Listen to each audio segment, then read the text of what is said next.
清河姐，你给孙书记送来这个茶呀，你就让他自己泡就行，他熟练得很。我就是想特意亲手泡茶给孙书记喝，感谢孙书记把我送到了海清村，让我发现了做茶是一件特别有意思的事儿。清河，你可千万别这么说啊！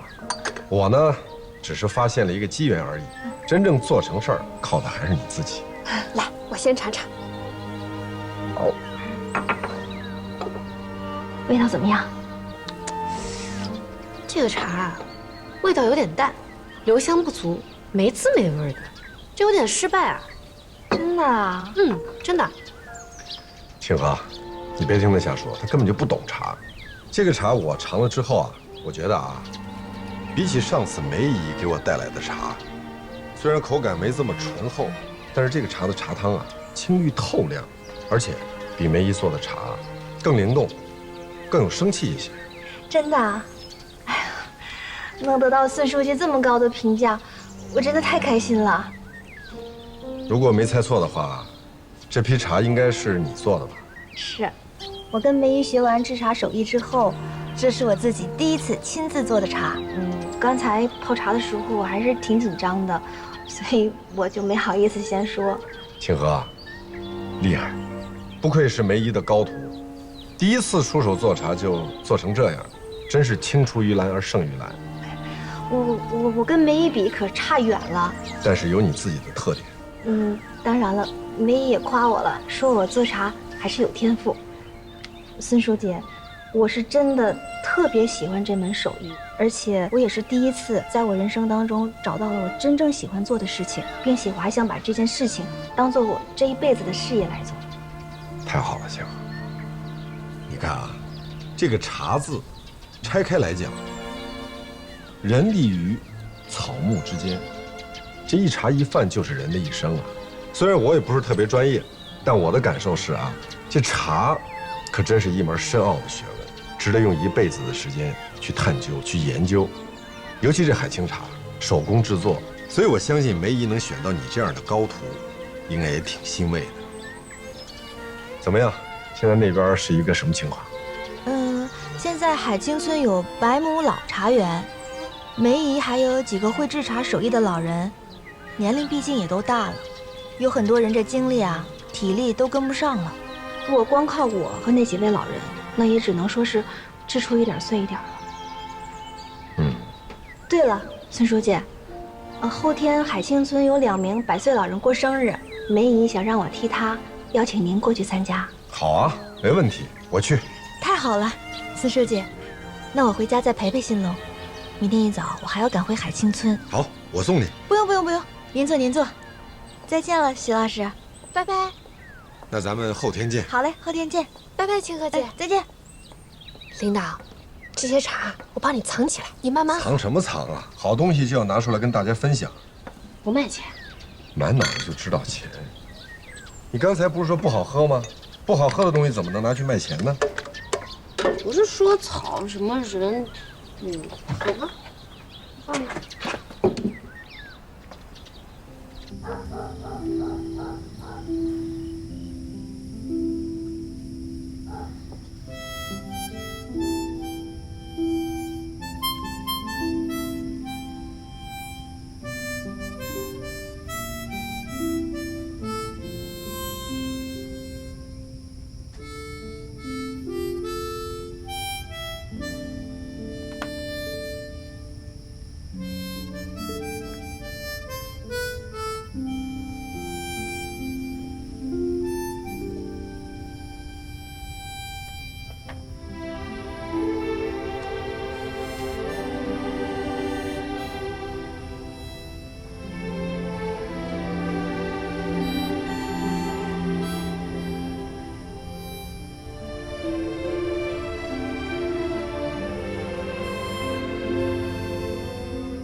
秦龙，你终于肯出来了。你究竟在躲什么呀？秦龙，秦龙，你别躲我！秦龙，你跟我说说话。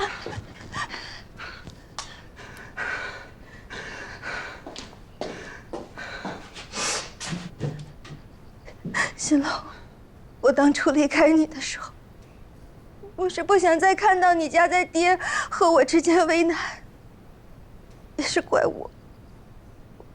我走的时候没有考虑到你的心情。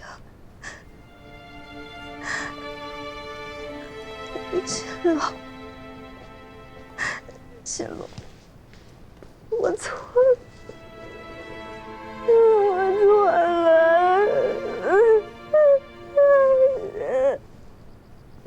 秦龙，原谅我。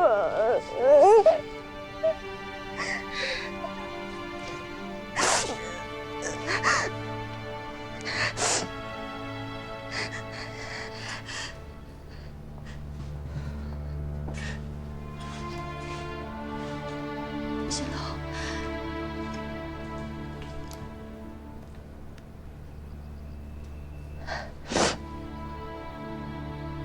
其实，我自己待着的这段时间，我也想清楚了，我不要跟你离婚。秦龙，咱俩本来就好好的，彼此都有感情，干嘛要离婚啊？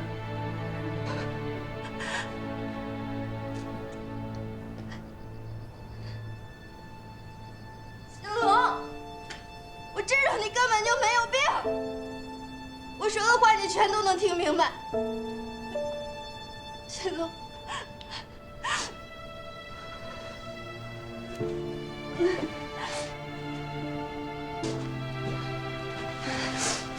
秦龙，秦龙，秦龙，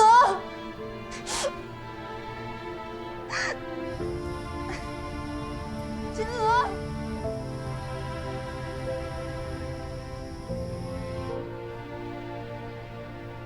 后院那个客人啊，喝了清河姐拿来的茶，他非要问我这茶的来龙去脉，我说不清楚，你去应付应付。好，那你来切菜来。这个茶呀叫海清茶，就产自我们后石沟村隔壁的这个海清村。这个茶是经过了18道纯手工制作的工序，而且样样工序都是上百年传承的老手艺。怪不得，用心才能出好茶呀！海清村，海清茶，这听起来很有历史底蕴呐。这一听您就是懂的人。我跟您说，这个村子呀，直到现在，这个海清村那个村口啊，还有一个老宅子，虽然很破旧，但是那个院子很有历史。相传啊，当年苏轼老夫子从江苏到山东来上任的时候，途经住过的一个地儿，所以历史上有海州之往青州，途中有驿站，来往人名之海清，所以这个村子啊就叫海清村。而相传这茶叶也是一样，说这个茶种啊，当年也是苏轼老夫子在大宋年间从江苏带过来的，所以这个茶也就跟着叫海清茶。哎呀，你看这么一个有意思、有历史的地方，要是有机会，我一定好好体验一番，对吧？没关系，等您以后不忙再来的时候啊，您来，我陪着您去趟海清村。你行，也行，也行。哎，对了，孙先生，我呢是做生意的，我想带点海清茶回去给我的重要客户，您这还有吗？有，您等会儿。来，这儿就这2盒了，您拿回去喝。哎呀，太棒了，太棒了！哎，你这茶多少钱一罐？这不要钱，这2罐茶就当是送您了。那不行不行，这么好的茶我哪好意思白要啊？你这样，你就开个价。开价，那这样吧，你要非给钱，就100块钱1盒吧。100啊？哎，这100块钱怎么行啊？这是纯手工茶，怎么也得200块钱吧？200。你说你们俩一个100，一个200，我这钱怎么付啊？我是这儿的经理，他不懂情况。你别插嘴啊！我看您也真是喜欢茶的人，那我就索性跟您说实话。这个茶呀，其实就是海清村这些老人他们自己种完自己喝的，有时候多产了一些呢，就到路边上拿出来卖，换点零花钱。这样，您觉得这茶一罐它能值多少钱？这样吧，500。您太大方了，我替海清茶谢谢你。别客气啊，我跟你讲啊，这么好的手工茶，要是包装再好一点，价钱会更高。是吧？好，谢谢您的提醒。这样，等您下次有空了，一定再来我们这儿，我一定亲自陪着你，咱到海清村，我去让您看看那些老人家真正的手工制茶的流程。行，说好了啊，下次一定带我去，给我留点海清茶好吗？好，谢谢。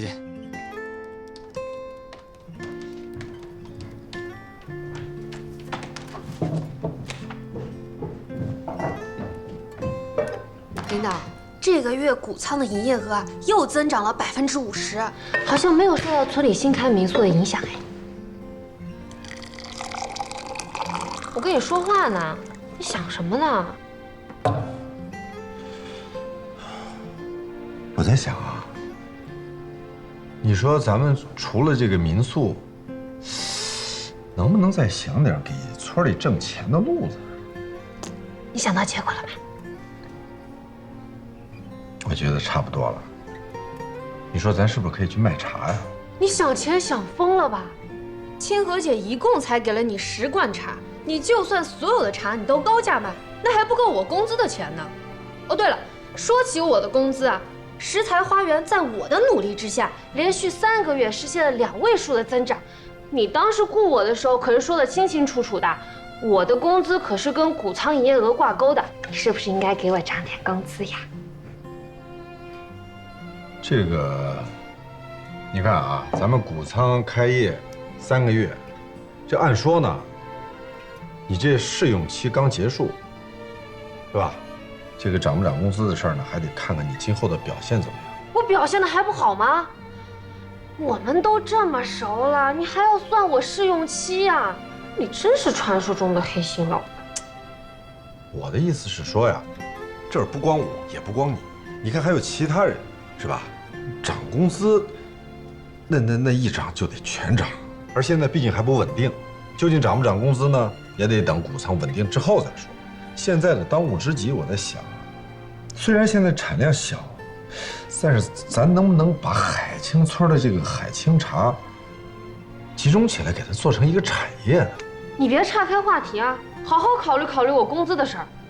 现在是下班时间，我要回去睡了。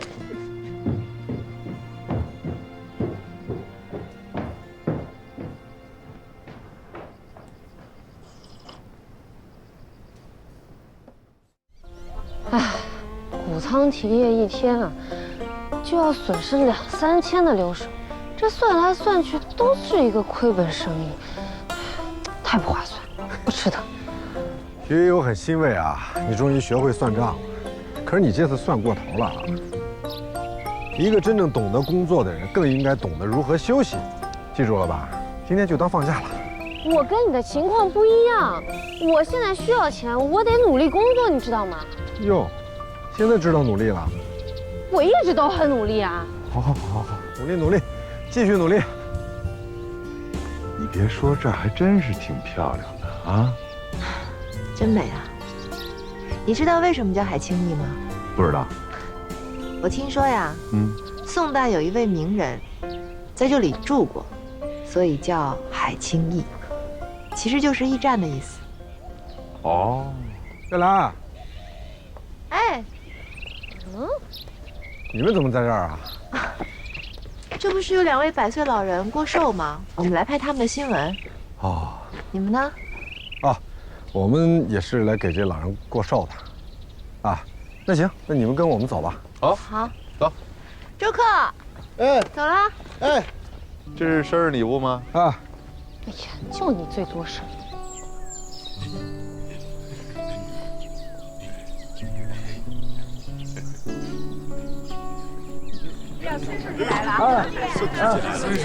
哎呦，孙书记，你来了，好久不见了。是啊，这个我们村啊，这段时间在忙着开这个民宿，所以也没时间过来看你们，真是不好意思。这些老家伙现在有人惦记了，过生日还能请到客人，已经很知足了。啊，给您介绍一下啊，这是咱们西海市电视台的主播岳兰。哦，你好，你好，你好。这位呢是岳兰的朋友，是咱们西海市啊，比较著名的青年实业家张子浩。你好，你好。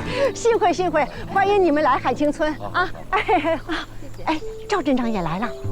哦，好，哎，那这样你们坐着啊，今天没移，都别动，都下去。哎，行，我带你去。好，来了啊！行，小姐，我帮你打下手吧。还青年实业家呢，我看你是青年赖皮狗。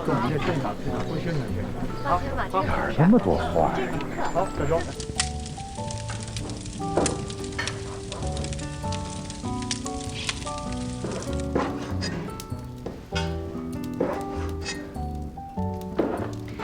这羊肉切的真方正。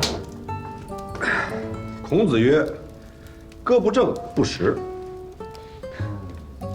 其实啊，来之前我想了一下，毕竟这2位100岁老人啊，岁数大了，牙口不好，所以我就打算改良一下这个红焖羊肉，寓也其利。哎，你为什么对海清村这么上心啊？海清村，也许是从我第一次认识梅姨的时候，她就送了我海清茶，我就觉得好像我跟这个地方有缘分。虽然这地方很偏僻，没什么人气，就剩下这些老人，可是我却觉得这个地方很祥和，也很安静，很像我童年记忆当中的乡村。发现你整个人现在，自从下了乡之后，变得宽容温和了许多。是吗？嗯，哦，那也许是来了之后被他们改变了吧。如果说我还像以前在报社领导下属那种态度来跟村里人打交道，我告诉你们，非疯了不可。你不知道这个村里这些人，他们当然了，其实待长了时间之后呢，我才发现人跟人之间的关系啊，在农村跟城市真的还是不一样。虽然他们总是在没完没了的打打闹闹，但是更注重情谊，而且也在慢慢影响我。是啊，就你以前那种吹毛求疵、苛刻无比的工作狂态度，真是挺让人害怕的。能不能别光说我？这张子浩什么情况？老跟着你？追我呀？你觉得靠谱吗？反正我觉得不靠谱。我也觉得不靠谱。但是你这走哪儿他跟哪儿，我看他挺认真的。那又怎么样？你以前不是也很认真吗？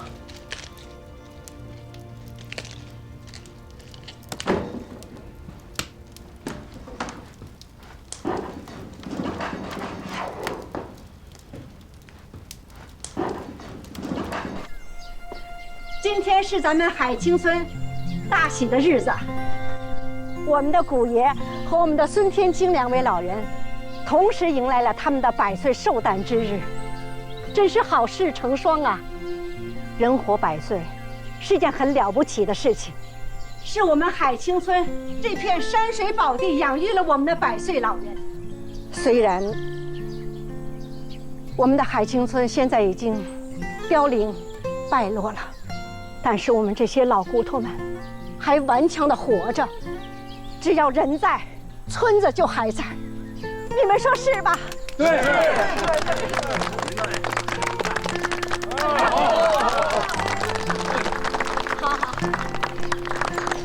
好了，今天是喜日子，咱们就不说这些沉重的了，来，赶紧吃吧。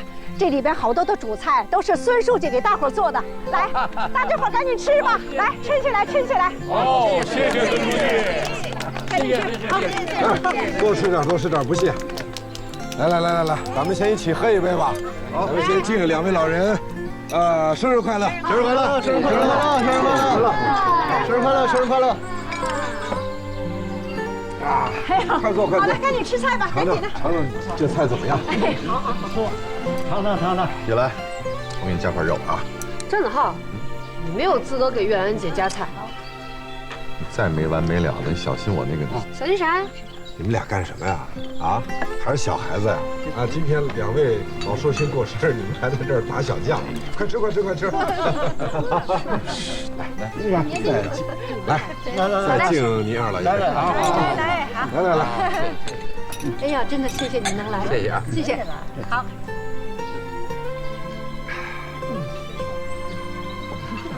赵院长，在后面。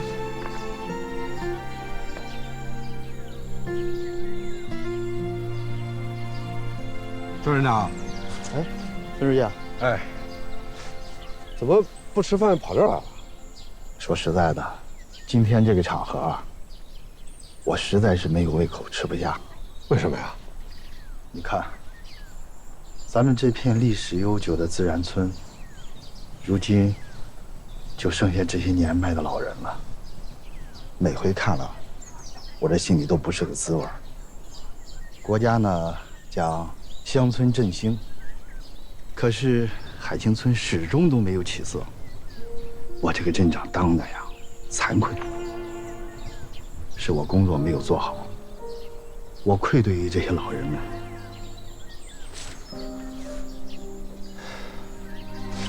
这海清村在行政上不是归奎尔村管吗？是啊，可是奎尔村啊，距海清村距离比较远，奎尔村是既没有能力，也没有动力来管理好海清村。可是海清村离我们后石沟村近啊。赵院长，我突然间有这么一个想法啊，您看看行不行？就比如说有没有可能把海清村直接划给我们后石沟村？你的意思是，你们来接手海清村？您觉得这样可行吗？那如果你们后石沟村要是自愿接手海清村，那这是好事啊。不过光明啊，你可得想好了啊，海清村现在是基本没有产业，无青壮年人口，只剩下这100亩的老茶园，还有大片的撂荒山地。这些老人们生活上大部分都是靠镇政府的补贴。你要是接手海清村，这后石沟村的村委和村民能同意你接手这个负担吗？我去先试试，跟他们沟通，做做他们的工作。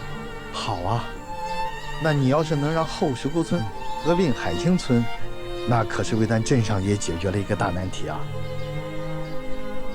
张镇长，虽然您说这儿很多撂荒地，也都剩下一些老人，可是我觉得这儿景色美啊，再加上这些老人，你看，其实他们很有活力。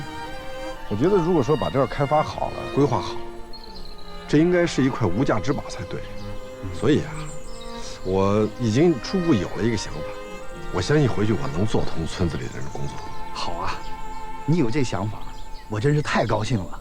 那我等你好消息。好，我回去我就召开村委会，争取先把村委的工作做通，然后再一步一步的跟村民们沟通。好，好，那咱说定了。好，走，咱回去吃饭。走。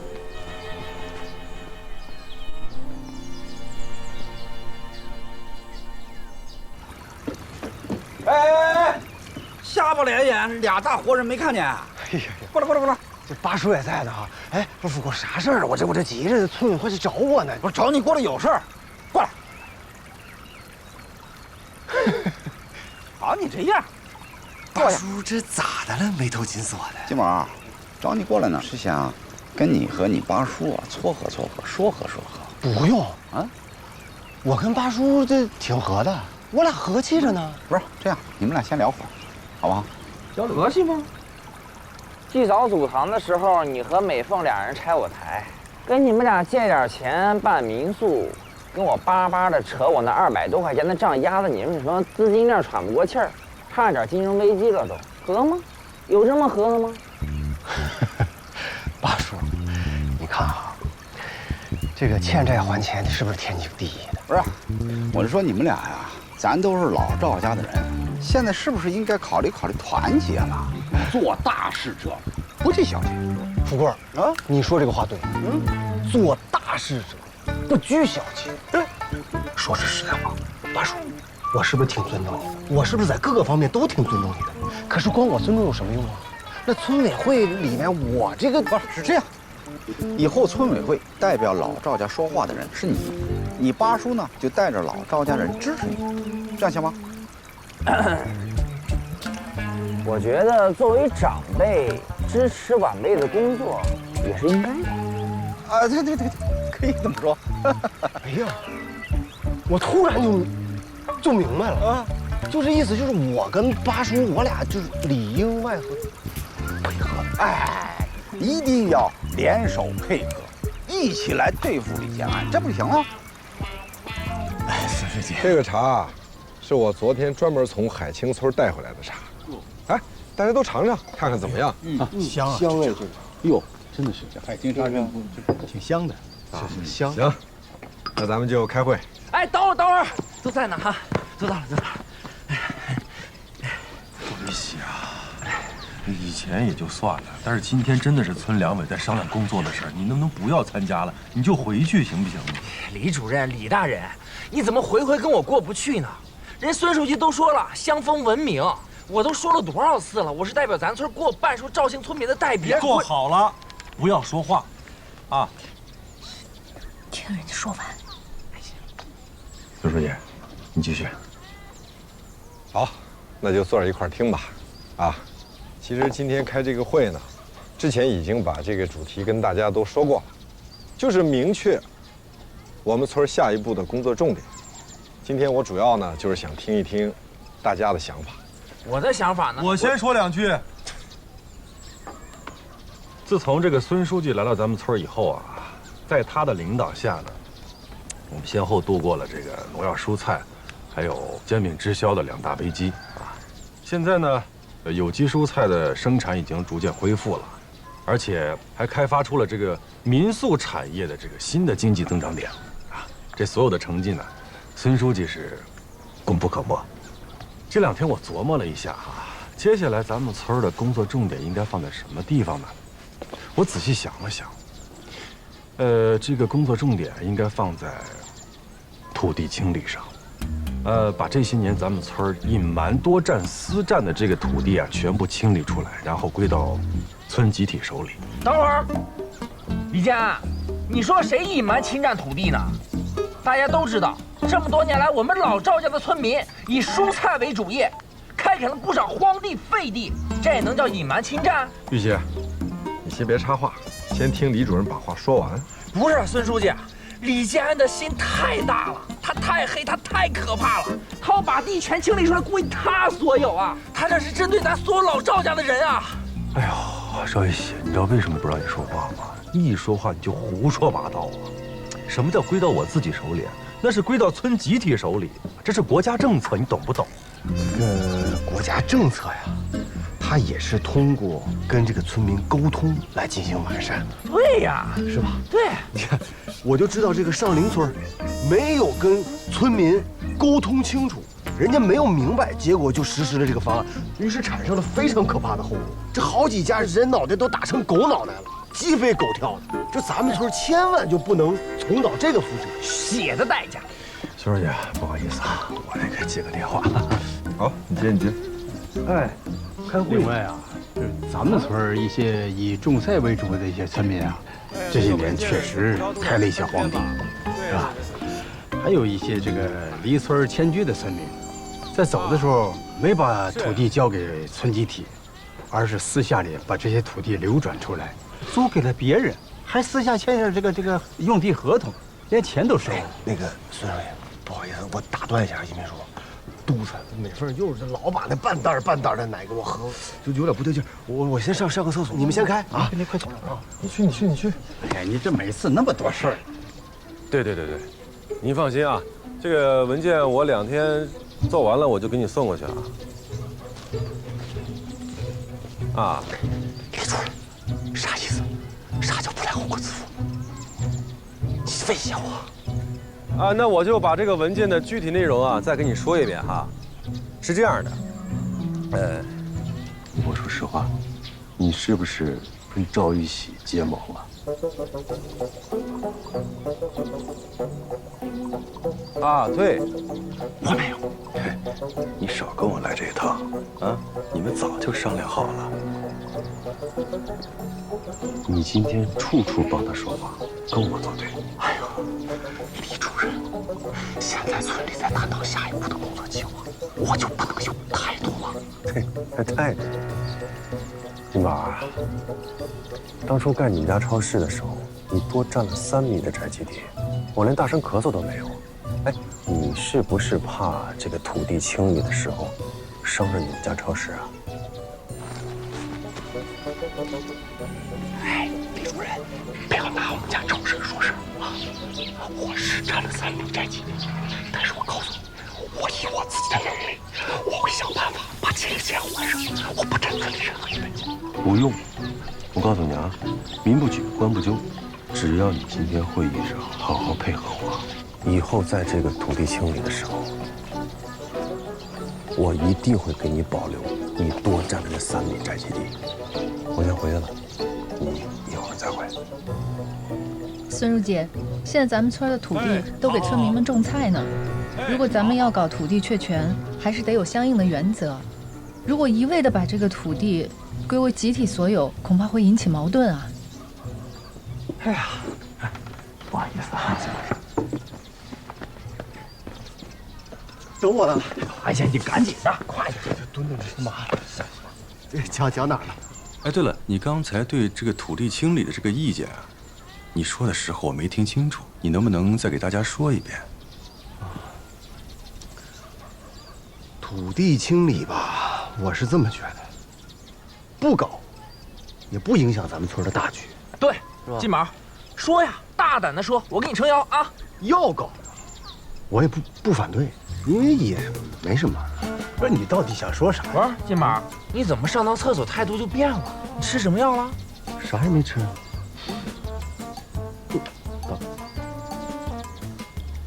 瞎包。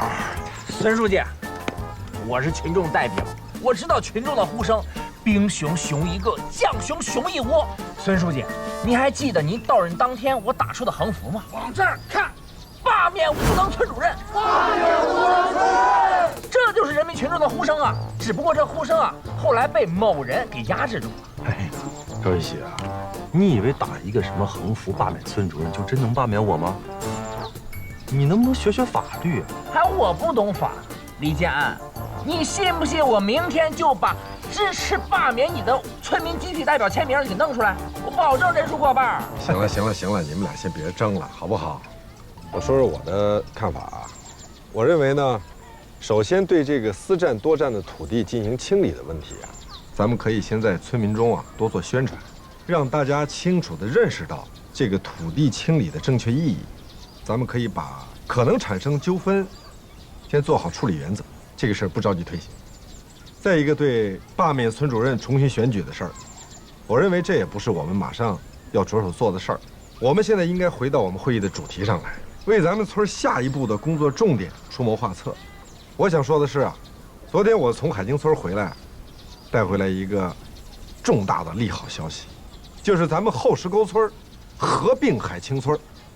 合并海清村？对啊，而且我跟赵镇长已经沟通过了，他也会向县里边汇报协调，去申请把离咱们最近的这个海清村合并到我们后石沟村来。如果说真的并村之后，海清村将会成为支撑我们后石沟村的一个发展资源，这可是一个莫大的历史机遇啊！所以我的建议是，咱们接下来的下一步工作重点就是后石沟村合并海清村。咱们好好想想，是不是我说的，这是咱们将面临的一个新的历史机遇。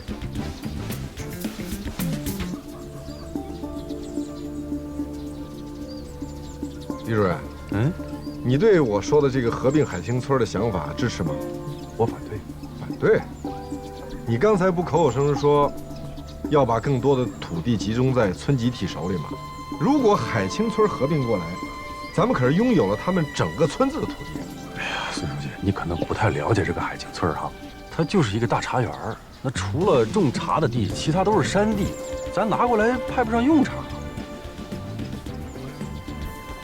桂兰，这个想法你支持吗？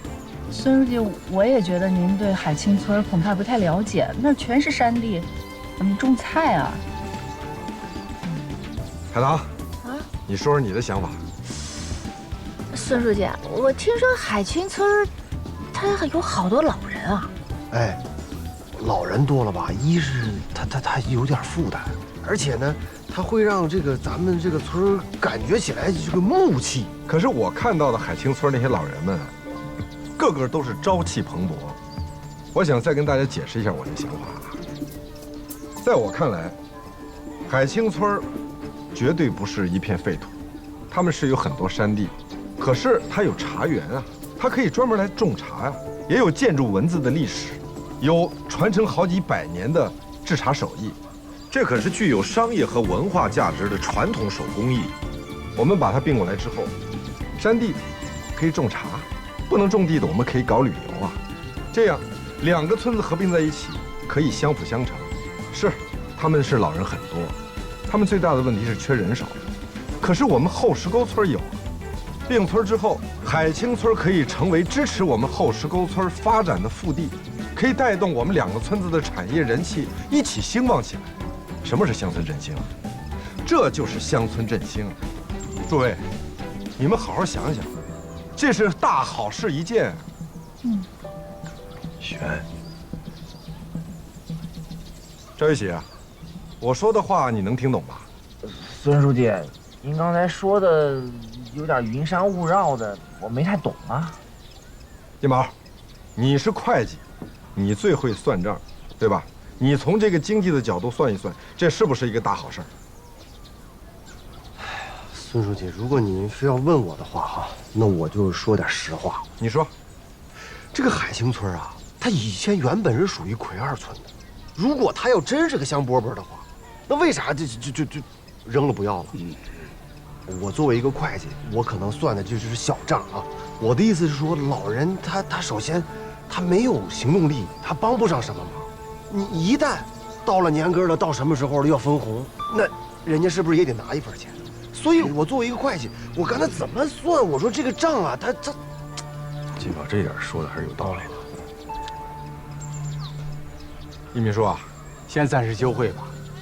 孙书记，目前后石沟村啊还有更重要的工作需要做，我想和你私下通个气儿。有什么话就在这儿说吧。这儿不太方便。行，那就先休会。今天咱们就先到这儿了。咱们后石沟村啊，从解放战争开始到新中国成立后这些年啊，就一直在获得各种荣誉。你看，这是之前模范村，啊，这是老祖奶那时期的事儿了吧？啊，这个大干水利先进村，二叔和我年轻时候的事儿。咱们这个水库的确是造福后人了啊。落实承包责任制先进村，这是改革开放以后获得的。当时咱们村的这个粮食和蔬菜的产量，那真是提高了一大截子。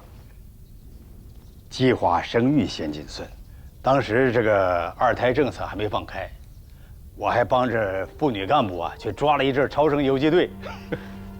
你说现在这政策都变了，你叫人生啊，人家都不爱生了。唉。顺便提一句啊，孙书记，你呀，也早点结婚生娃娃。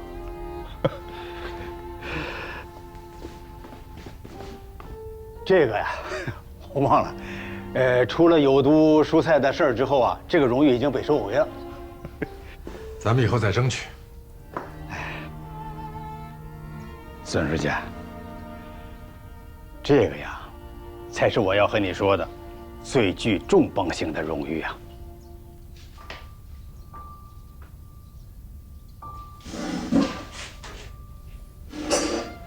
新农村建设明星村评选，这份新农村明星村的荣誉啊，那是最具含金量、最有综合性的一份荣誉。咱们村呢是从来没有获得过，今年的评选又要开始了，可以争取。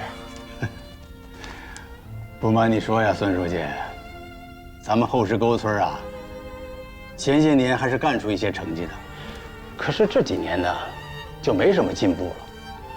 外表光鲜，里子空虚，哎，有点吃老本的意思了。明星村这块牌子很有分量的，哎，有补贴，上级单位啊和有关部门呢，在你转移和支付的时候，会有一些政策上的优惠。